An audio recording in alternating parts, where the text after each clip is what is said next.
给你们看看我以前没落魄的时候。 Look at me before I fell into despair. I used to be a small boss with assets worth millions. I had a company, 2 stores, a house, and 2 cars. However, all this was lost due to the pandemic and a setup on one of my construction sites, which led to my bankruptcy and over 1,700,000 yuan in debt. I lost my house, my cars, and even my dignity. Recently, I have been trying hard to adjust my state of mind. I really can't imagine how I ended up like this. I'm not afraid of your laughter. At my lowest point, I couldn't even take out 20 yuan. Many people asked me about my future plans, whether to work slowly to repay the debt or to start a business again. I feel that if I rely on working, I will never be able to pay off my debt in this lifetime, let alone have a chance to turn things around. I was born in 1987, and I am already 37 years old this year. How many more years can I work? Some say that I have lost all my previous resources, now I have no startup funds, and I am heavily in debt in such a realistic society. How can I start a business? Is there still a chance to turn things around? In fact, what ordinary people like us lack is just an opportunity. Since this is the case, I refuse to give up. I have decided to challenge myself. At the lowest point of my life, with over 1,700,000 yuan in debt, I want to earn 300 to 400,000 yuan in the next few months to pay off some of my immediate debts. Isn't it just a matter of fighting hard like before? I could do it before, and I believe I can do it now. No matter how difficult my current situation is, we must have the courage to stand up again. It's okay for me to suffer, but I can't let my parents and children suffer with me. I believe that as long as there is life, there is hope. I must strive and not give up. Maybe one day, I will turn things around and get back on my feet. Let's go. 尊敬的人民法院，你们好。 Respected People's Court, hello. Today, I am making a public request to lift the enforcement freeze on us debtors. I am from Jiangxi, 36 years old this year, and I used to be a small boss running 5 supermarkets and an electronics company. I have also made some contributions to the local economy. Due to the pandemic, I went bankrupt and am in debt of more than 2 million yuan. Today, I want to speak up for the vast number of debtors. We can no longer live normally. Our bank cards, Alipay, and WeChat accounts have been frozen due to lawsuits, making our lives extremely difficult. The tuition fees and living expenses of our children, and the medical expenses of our parents are no longer guaranteed. Many debtors are even struggling to solve the basic problem of food and clothing. After the freeze, debtors who want to work find their salary cards frozen. Those who want to set up street stalls find their payment codes restricted. Due to the impact of the pandemic, the number of people heavily in debt is numerous. We also yearn to turn things around and start afresh, but various restrictions make it difficult for us to move forward. Most of us are ordinary people who became indebted due to misfortune, unwilling to become deadbeats and even more unwilling to lose credibility. But the platforms and banks have set so many obstacles for us. How can we earn money to repay our debts? Therefore, I earnestly request the court to lift these restrictions on debtors and give us unfortunate debtors a chance to start anew. Only if we can earn money can we repay all debts as soon as possible. To other debtors, I hope you do not give up. I believe spring will come. Keep fighting. 杭州啊，现在有好多人啊，都已经真的揭不开锅了。 In Hangzhou, many people are really in extreme economic distress now. Some can't even come up with 2,000 or 3,000 yuan. You might think that no matter how hard it gets, people should be able to come up with a few thousand yuan, but this is a real situation happening around me. Last night, a friend called me. He was hesitant and embarrassed on the phone. I was busy, so I asked him to message me on WeChat. He said he wanted to borrow 1,000 yuan for some turnover because he couldn't cover his mortgage payment. His credit card has also been overdue for several months. Every day, when he receives a call, no matter who it's from, he thinks it's a debt collector. He's on the verge of a breakdown and doesn't know what to do, feeling very lost. A grown man was choking up while talking to me on the phone. In fact, This situation is happening to many people. In Hangzhou, a typical family's monthly mortgage payment is about 5,000 to 6,000 yuan. A couple's combined income is just over 10,000 yuan. This type of family is very common in Hangzhou. But think about it, the monthly mortgage, food, and social obligations cause many young people to not even have the courage to have children. According to data released by the central bank this year, more than 700 million people nationwide are burdened with high debts, and 200 million people are facing the dilemma of not being able to pay their mortgages. And this number is still increasing. Most people's debt pressure is immense. They constantly receive debt collection calls, some even affecting their relatives and friends. But I believe they do not want to default. They are just overwhelmed by life's pressures and truly have no way out. I sincerely hope they can be given more time rather than being forced into a corner.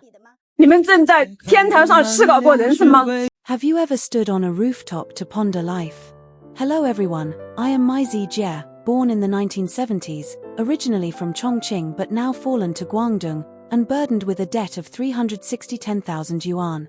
On September 9, 2022, I felt the sky was falling, and the pressure from debt collectors almost made me end my life. I want to show everyone some of the videos that the creditors posted online that day to showcase the violent debt collection I endured. From 8 a.m. until 2 a.m. the next day, under police protection, I wrote IOUs to over 200 creditors. On that day, all the goods in my store, including everything in the upstairs warehouse and even the air conditioner, were taken away. Finally, even a single network cable was removed. The chaos at that time was far more miserable than what you see now. Yes, the person sitting in the middle, looking half grey-haired, exhausted, and writing IOUs, resembling a 60-year-old, is me. Do you know? In just half a day, the news of my company's bankruptcy spread throughout the entire county. The overwhelming abuse and verbal attacks turned me overnight into what people call a deadbeat. Tens of thousands of unbearable comments online completely broke my spirit and plunged me into an abyss. I really doubted myself, wondering if I was still me, and if I was still alive. On that day, I kept calling my husband, but all I received were merciless rejections. I thought that day was tiring enough, bearing all the family's debts, but I never expected that when I got home, there wouldn't even be a cup of hot water or a warm meal waiting for me. When I needed comfort and help the most, I was greeted with the news of my husband's intention to divorce. September 9, 2022, the day I lost both my career and family, is a day I will never forget. Late at night, I suddenly became calm, standing on the rooftop with a blank stare, thinking endlessly until dawn. I felt the world was so ruthless and indifferent. Just when I was about to give up on myself, my 8-year-old mother called me with a trembling voice. "Daughter, come back home. Mom made your favorite tofu and stewed chicken soup. As long as you are safe, come back. Mom is waiting for you at home." At that moment, the power of family love made me break down in tears. I cried my heart out. At that moment, I missed my parents so much. I felt that I had let them down the most in my life. This is my true story, the story of someone seen as a debtor by everyone. I will stay strong, keep striving, and regain everything I once lost. I vow not to return home until I repay all my debts. To all the debtors out there, let's cheer each other on. 老公突然失业了。 My husband suddenly lost his job, and we couldn't sleep at all last night. My husband works in renovation, and in the past 2 years, the industry has been sluggish due to the overall economic environment. Many renovation companies have gone bankrupt this year. Actually, his company started laying off employees last year, and we thought they could survive this year. But when he came home last night, he told me that one of the bosses had withdrawn his shares, and since it's the off-season, they didn't need that many people. I was stunned at that moment, and all sorts of chaotic thoughts rushed through my mind. Both my husband and I are from the 1980s, and we live in a small county with our family of 5. I have been a full-time housewife for more than 2 years now. My husband is an ordinary worker, and during my 2 years of being full-time at home, our family's economic source has depended entirely on him. We have 3 children. The eldest is in 5th grade, the second is in kindergarten, and the youngest is only 12 months old and still drinking formula. We have no savings and a monthly mortgage of 2,100 yuan. His original salary was 6,000 yuan per month, and he would do some part-time jobs in his spare time. It barely supported our family of 5. Last week, the kindergarten started collecting tuition fees for September. I was planning to pay it when he got his salary next month, but this sudden unemployment caught us off guard. Given the current poor economic environment, sometimes salaries are not paid on time. They say the past few years of the pandemic were the hardest, but it turns out 2024 is even tougher. My husband comforted me, saying not to worry. He will start looking for a job right away and will also drive for Didi at night. No matter what, we will work hard together. As long as we are not lazy, I believe we can overcome these difficulties. Let's stay strong. Why are so many people in China heavily in debt nowadays? Have you ever thought about it? People only see the surface but don't understand the underlying essence. Let me ask, with a population of 1.4 billion, if everyone is in debt, is it a personal issue or something else? Where does our debt come from?